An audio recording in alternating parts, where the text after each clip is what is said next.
Welcome back to CreepCast. Today we are reading a story called I Work at a Half-Priced Voodoo Store. From what I've been told, it seems that this is in, not an exact parallel, but it's something that if you're a fan of Tales from the Gas Station, this is something that might skew towards your liking. I don't know if it's as comical or as, if it's as campy and fun, but just like kind of little excerpts from somebody working in a spooky shop, pretty much. Right. Yeah. It's like I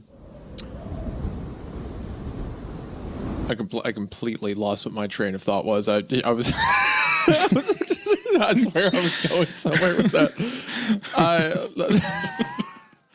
It's okay. I had one line immediately just tainted. Don't mess it up. Don't mess it up. Ah, shit. Okay. So without further ado, I say, let's get into I Work at a Half-Priced Voodoo Store. Let's get into it. I should also mention, especially for you, Hunter, and the audience, that if I randomly disappear at any point, there's like a biblical storm happening outside of the window right now. Oh, fun. So either the power went out or I died. Oh, good. I'm going to assume that you just died immediately. Okay. I'm going to jump to that conclusion. Good. And I want you to continue the podcast in my state. If I died right now on air, what would you do? What? And I knew that you died? Yeah. I would stop. I would stop recording.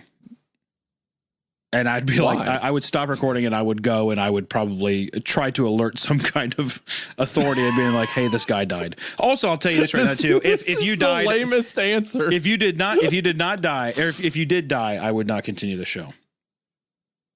We've had this conversation before. Yes, you would. I absolutely would. This has been discussed at length on this podcast before. You would. We've I had would not. Entire breakdowns. No. Okay. Well, what? You would just be like, well, that sucks. Sorry, everyone. He's dead. I think that's if anybody got mad that the show ended because one of the co-hosts died, I'd be like, why don't you fucking look inward just a little bit, dude? Like, good Lord, Why don't you examine your heart and get back to me on that one? I certainly would not continue the show if you died. I would be free for once. I would be able to escape. I mean, here's the thing though. If you carried on without me, that's totally fine. I'm just saying for me, I'd be like, there's no way. You're the whimsical backbone. If there's none of that, it's not even worth doing. If there's no whimsy. I'm the whimsical backbone. I think so. Then what would you be? God. I don't even know.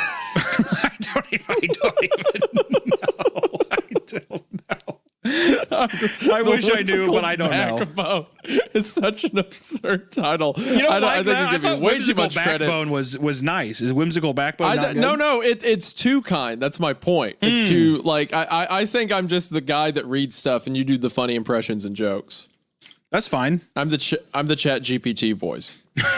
The Chat You could replace me with AI. Windy You could replace me with GPT. AI, and they wouldn't notice for like 2 weeks. Well, to be fair, I don't think that they would notice on any of us if it's getting too good. So they posted about it. Drew Gasper did and said, I've been listening to the podcast since basically day one. And while I've dabbled in writing a bit before, I've never actually published anything until now.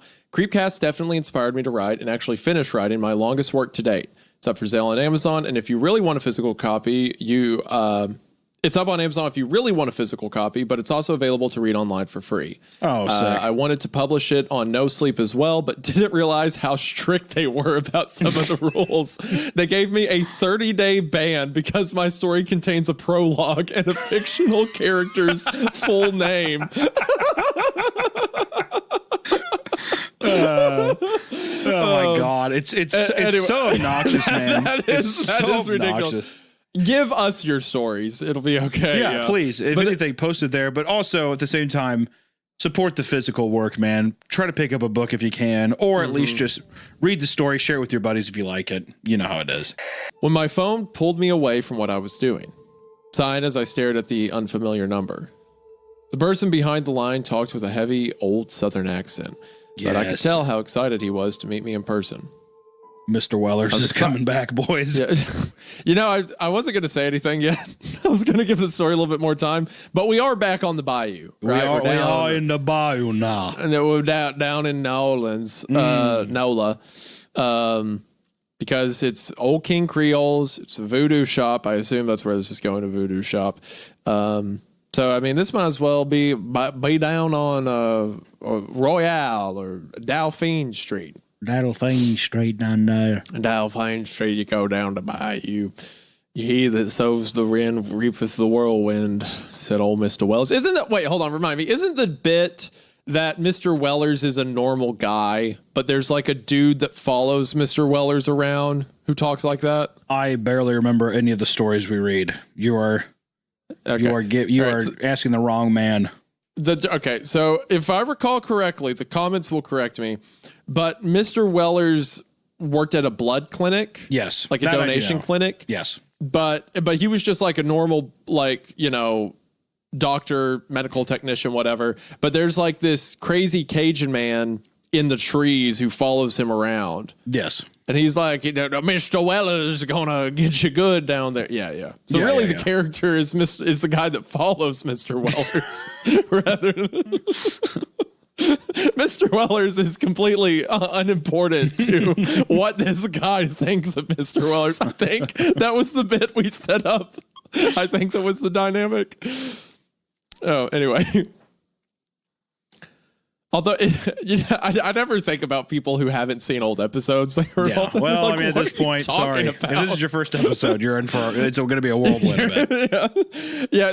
People's like, oh, CreepCast, I'll check it out. And we spend 10 minutes talking about someone else giving us credit in a book they wrote. And now we're just talking about old stories they haven't heard before. We're really selling the podcast. Now, look, we've all heard the story of bosses from hell and shitty working conditions for shit pay. And to some extent, I get that. I'll get into my boss in a second. I really don't hate this place. The customers piss me off more than anything. Let me explain why by explaining my job.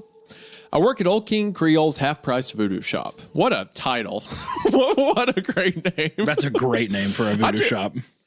I took you to some of the stores, the like voodoo witch stores doctor down in the type quarter. stuff, whatever. Yeah. Yeah, I think I took you to Reverend Zombies, which again, great name. And then Mama Bones. Again, great name. Mm-hmm. Yeah. Mama Bones is the cool one. Hers was closed, though. I only went to Reverend's. Oh, yeah, that's right. Reverend's is cool and all. Mama Bones was especially cool because when I brought like Brandon Buckingham and some friends down, she shut off the shop just to like do an interview with us for YouTube, which is very cool. Oh, that's nice. She was very kind and stuff and very knowledgeable about like voodoo traditions and stuff. Sure. A lot of cool culture down there. But yeah, so something like Old King Creole's half-price voodoo would fit right in, completely unnoticed. Also, since I've brought it up, have we ever have I ever explained? I feel like we've gotten close about when I got you trapped in the quarter and we walked 10 miles. Yes, we've explained it in great detail. We don't need to. All right. I take him down. No. I take him down to the quarter. And we're going on like we went on like a haunted tour. And I'm like, oh, Hunter, you got to see this. You got to see this. And I didn't realize it until near the end of the day, but we had walked like a collective 12 miles across the French Quarter. And as the day went on, you could see it like wearing on Hunter's face. Like it was getting worse and worse. And there were 3 instances where we would walk to the edge of the quarter and we'd be like, okay, where's this next thing we're doing? And I'm like, it's on the other side of the quarter. So we have to like double back the way we came. At one point, we were near the edge of town and Hunter's like, okay, where's the next place we're going? And I just pull out my phone and he goes, it's out of the quarter, right? Right, Isaiah? And I remember at the very end of the day, we were trying to find somewhere to eat. It was like 11 p.m. We were trying to find somewhere to eat, and I put in a location on my phone, and we're like on Bourbon Street, and the place is packed. And I was like, well, maybe I can find another place. And I like pull out my phone, and I start scrolling, and I just feel Hunter lean in behind me, like over my shoulder.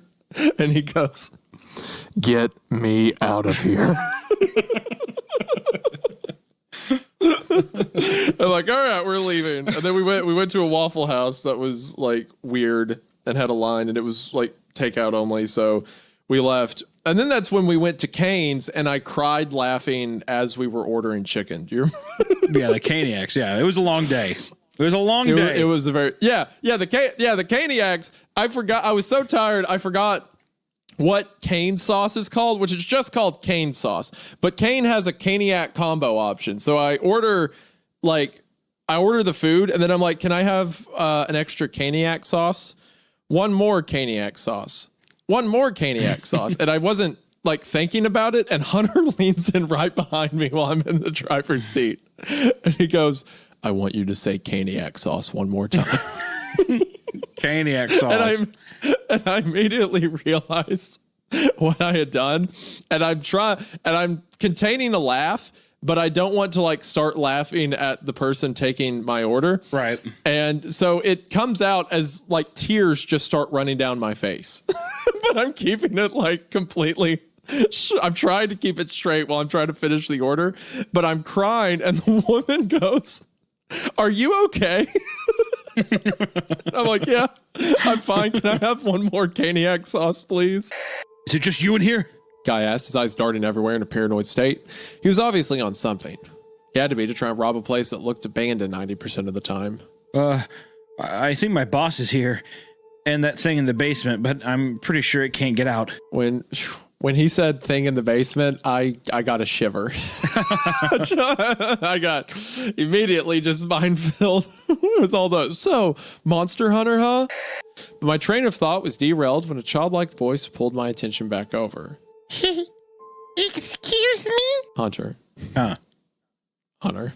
What? Innocent and just a little shy, I stood up from my rocking chair and looked over to see a little girl standing there by herself. Hunter. Oh, come on, please. It's not going to go there. It's not going to go there. Hunter.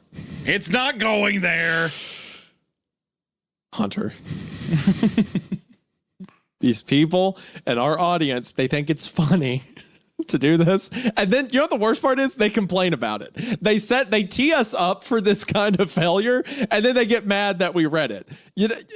Okay, but it hasn't happened yet. You're right. Are you the wish man? She asked quickly and excitedly. Why, I do believe I am. He responded after a chuckle and a smile. The smile was different than the one he usually wore. His Hunter. No. His normal smile. Also, the voice that I'm doing, I'm imagining that the girl is Gypsy Rose, by the way. So just keep that in mind. Keep that in your your mind's eye. Hello. Like Gypsy Rose now or when she was 6? Yeah. Matter of fact, I don't care either one of them. I wish my mom was back.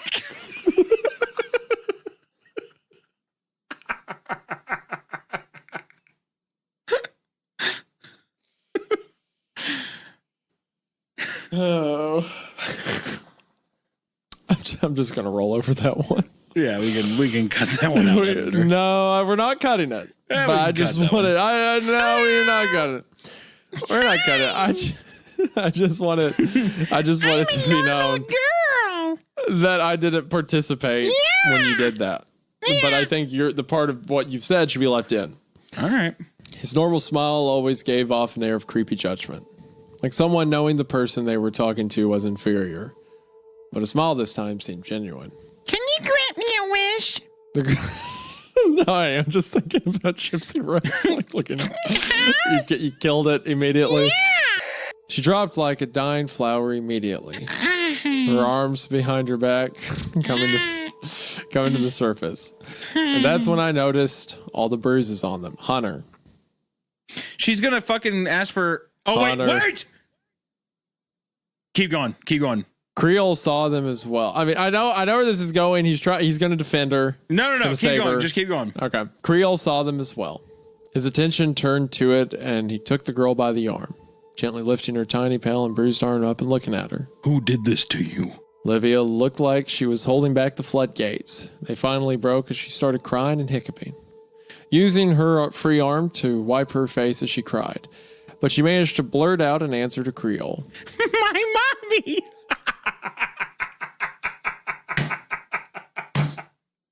Gypsy! My mommy. why is that so funny? And I forgot what bit you had set up a moment ago. You see, literally King Creole is going to be the fucking online person she met that she starts having sex with, and she's like, Yeah, King Creole, you should go and stab my mom 35 times. Stab my mom. I think King Creole's going to do that anyway. yeah, 100%. I think that's 100%. where this is going. Yeah. She shouldn't have left where I told her to stay. The woman spat in my boss's face. I could smell the alcohol on her from here. Figures. I'm not paying for whatever she asked for. Olivia, get your ass over here and get in the car. She screamed.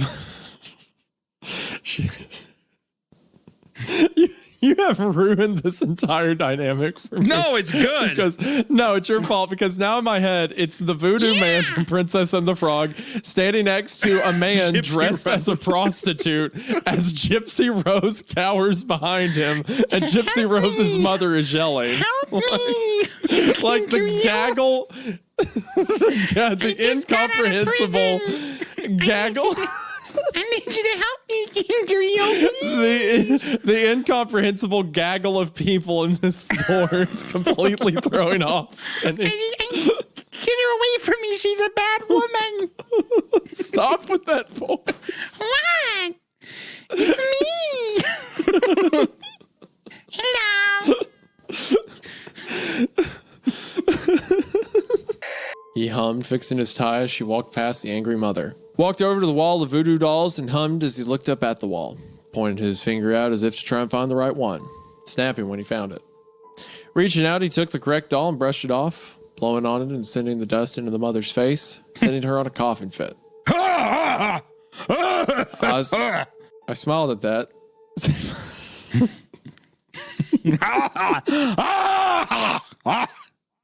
Yeah, you sorry, Mom.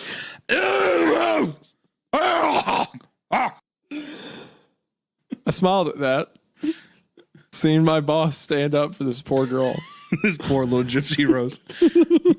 Miss Gypsy Rose. No. Okay. Don't do Miss.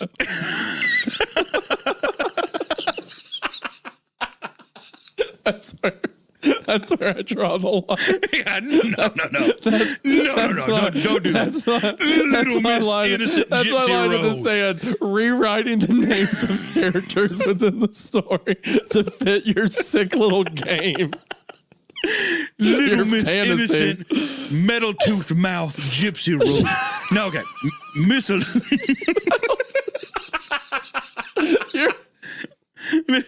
Miss Olivia.